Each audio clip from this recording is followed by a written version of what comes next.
So what if we could trace all of your relationship issues, all of your issues with money, all of the issues that maybe, all of the ways that maybe you're a people pleaser, and all the ways that you feel like you never have enough in life? What if we could trace those things back to your relationship with your mother? Would life make a little bit more sense? Maybe. Come on in, let's talk about it today.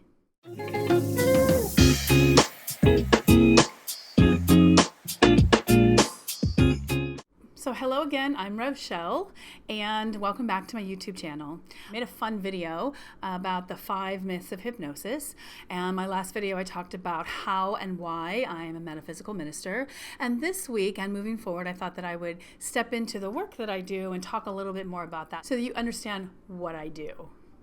Because, it's a lot. Before we get into today's topic, I'm going to ask that you like this video, that make sure that you're subscribed to my channel, hit that bell. I've got some really great videos coming out and I don't want you to miss anything. So go ahead and do it. Go ahead.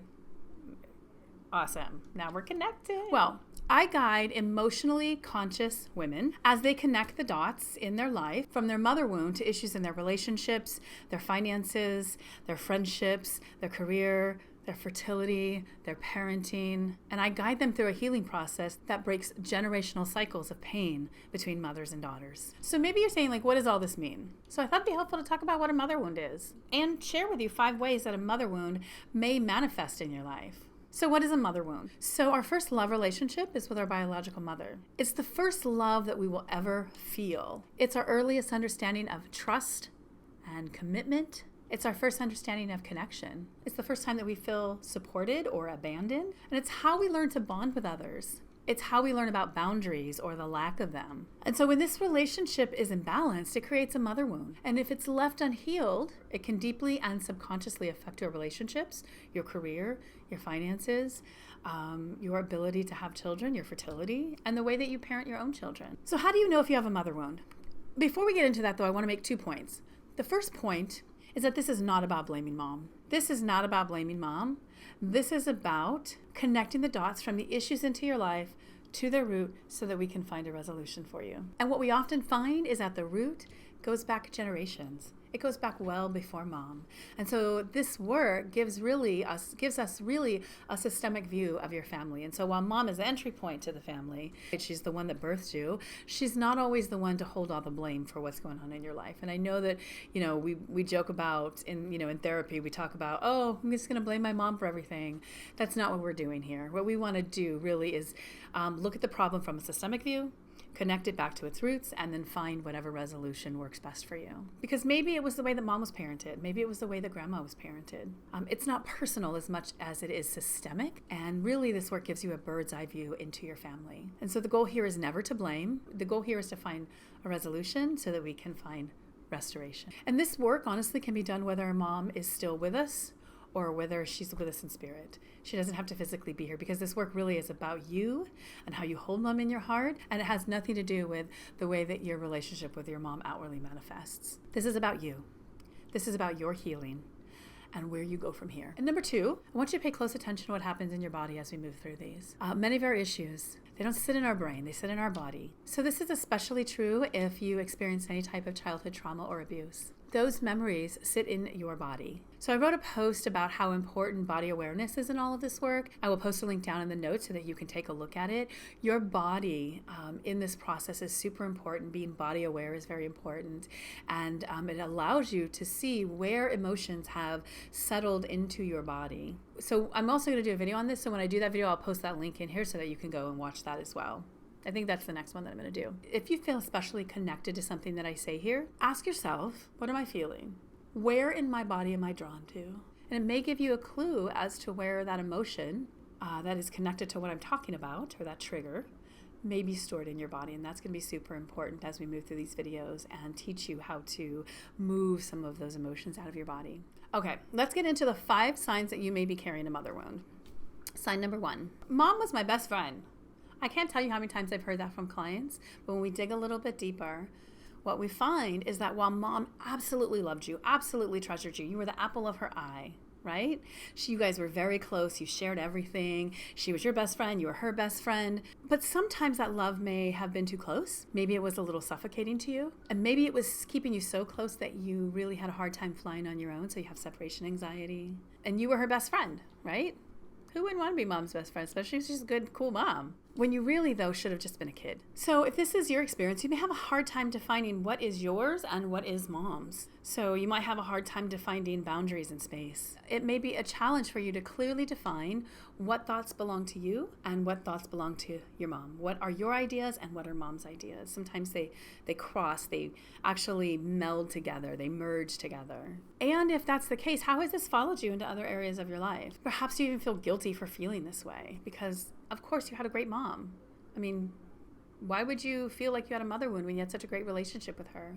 But if there are ways that you have a hard time defining your own autonomy, this could be traced back to a mother wound with you and your mom being too close, or you and your mom being your best friend. Because moms aren't supposed to be best friends.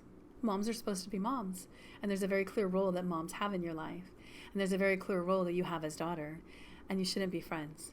And I'm not saying you don't get along. I'm not saying you don't adore each other. But when I think of, as a mother, when I think of my friends and the things that I do with my friends, those are not things I want to do with my daughter, right? Because I'm her mom. And the things that she does with her friends, she doesn't want to do with me because she's my daughter. And we have that clear boundary. But, I myself had my own mother wound, and I had to make that separation myself as a mother who mothered a daughter that had a mother wound caused by that. It caused some issues in our life. So we were able to work that out, and now we have very clear boundaries. So number 2, if your relationship with your biological mom wasn't loving or supportive, you may feel insecure and needy in relationships. Often this might show up in your romantic relationships as you being too needy, and this really may be an unconscious attempt to get from your partners what you didn't get from your mom. We repeat cycles over and over again until our inner child gets what it needs. And so eventually your relationship collapses because the weight of you needing what your mom couldn't give you from your partner will eventually be too much, and the relationship often collapses. Have you experienced that in your life? That somebody has said you're just a little bit too clingy, a little bit too needy? Oftentimes that can be tied back to a mother wound. So number 3, if your relationship with mom left you feeling unworthy or not good enough, or made you feel like you had to perform and be perfect in order to be loved, do you also then experience imposter syndrome in your career? This unexplainable feeling that you, no matter how qualified you are, no matter how amazing you are that you do what you do, you have this deep underlying feeling that you're just not good enough, that you're not qualified, and that if anyone found out how unqualified you are, that they would realize that you're really just an imposter. That's imposter syndrome. So this surgence of imposter phenomenon in the workforce right now, especially among women, especially among academics and STEM and places where women have not traditionally been welcomed, this phenomenon of imposter syndrome is starting to really surge. And a lot of this is tied back to how we had to perform to get love from our mom. So that's a clear indicator that there's a mother wound there. So number 4. If mom was overly critical, do you find yourself in relationships with people as a people pleaser? Or do you unconsciously give away huge parts of yourself in an attempt to lure love to you? So loose or non-existent boundaries is a clear indicator of a mother wound. And why? Because you never learn that you can say no and still receive love. And those two things are super important lessons that we should have learned from our mom. If our ability to receive love from our mom was predicated upon us pleasing her and making sure that she was happy, well, then we never learned that we could say no and receive love at the same time. And that follows us into our adult lives as us being able to think that we could do it then either. And so we don't set boundaries, or we become a people pleaser, or we let people push over us. It's a very clear indicator of a mother wound. I clearly had a time in my life when that was me, and I'm so glad that I was able to work through that. So number 5, and the last one, and there's many more, but this is the last one we're going to talk about today. If you didn't receive an abundance of love and support from your mom, does this show up then in your life as you never feeling like you have enough? Enough money, enough clients, enough friends, enough anything? Do you constantly feel like you're approaching life from a position of lack or a position of feeling empty? And I don't mean like money gets tight and you stress about it. I mean that you have this empty feeling inside, like there's just never enough. That could be a clear indicator of a mother wound. So there you have it, 5 signs that you might be carrying a mother wound. And there are several more. Believe me, there are quite a few. I encourage you to read the whole article that's on my website. Do you carry a mother wound? And I'll put the links down and below in the show notes. So what now? You heard me talk about these possible signs that you're carrying a mother wound. And perhaps you connected to one or maybe two of them. There are a couple things that you can do. But there are a couple things that you can do. You can head on over to my website at revshell.com and you can read the pieces that I've linked here below. You can explore this a little more. And after doing that, if you want to talk what healing can look like for you, well, then reach out to me. I have on my website a way that you can book a free consultation. We can talk about what you felt as I talked about this, what you felt as you were reading the articles on my website, and maybe how you feel this work could help you. And let's put some pieces together and let's see if this work is for you. So I have a course that I am teaching called Ending the Cycle of Your Mother Wound. And it's actually, it's a live course. It's a group healing experience, as I like to call it, where it'll be you and there'll be 10 people in a group. And whether I'm doing an online group or I'm doing a live group, it's all the same experience. So you really can live anywhere in the world and you can participate in this.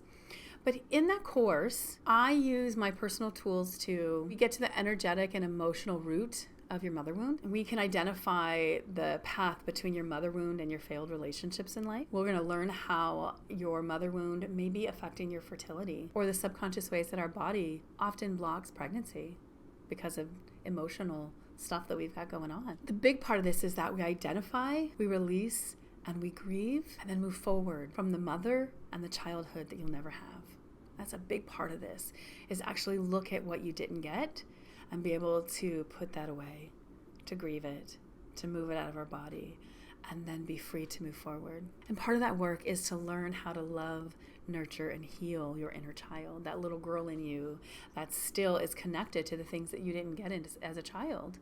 I often say that you can hold on to the things that you didn't get as a child, or you can heal, but you cannot do both. You have to make a decision. And then I teach you how to rebuild that inner image of your mother so that love can flow again between you and her, no matter if she's living or she's transitioned. And then we're going to define your personal core value system, what boundaries look like for you, what autonomy looks like for you, and then build your daughter's Bill of Rights.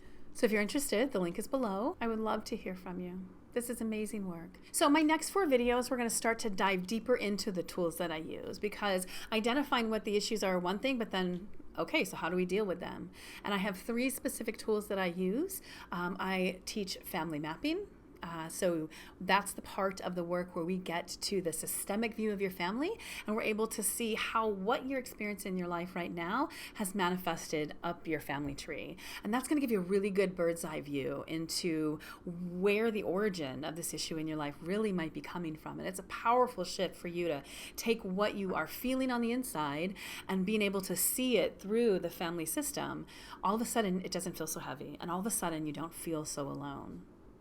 The next tool that I use is family constellations, and family constellations are such a powerful tool for taking what you feel inside and what is happening in your family system out into a physical manifestation or a physical representation so that you can work through it. So the orders of love really are the universal laws of the family system. When our family's relationships, because of so many different reasons, are not following that order of love, love doesn't flow. And then the family system is interrupted. And so family constellations is the mechanism to set the systems in order. And we're going to talk really a lot about that in that video, about what a constellation is, how it works, what energy is, how energy is important to this, how your body is important to this. And then I'm going to talk about hypnosis and the power of hypnosis. The first 2 videos, family mapping and family constellations, deal with the system of the family, and I use clinical hypnosis to help you personally work through and resolve some of the personal subconscious triggers and connections that you have to the issues that were manifested in your family. It's a very powerful trio of tools. And then we're also going to talk in the next few videos, and I actually think this is my next video. We're going to talk about becoming body aware and the importance of body awareness in this body of work. I'm so thankful that you shared time with me here today. I know you have lots of other choices and videos that you can watch. I hope that you found something valuable here. I hope that you were able to connect just a little bit with the topic and your own life personally. So please like, share, subscribe, hitting the button, tell somebody about, share this with a friend that you think may benefit from what we talked about here today. Again, thank you so much, and I look forward to our next video, Becoming Body Aware.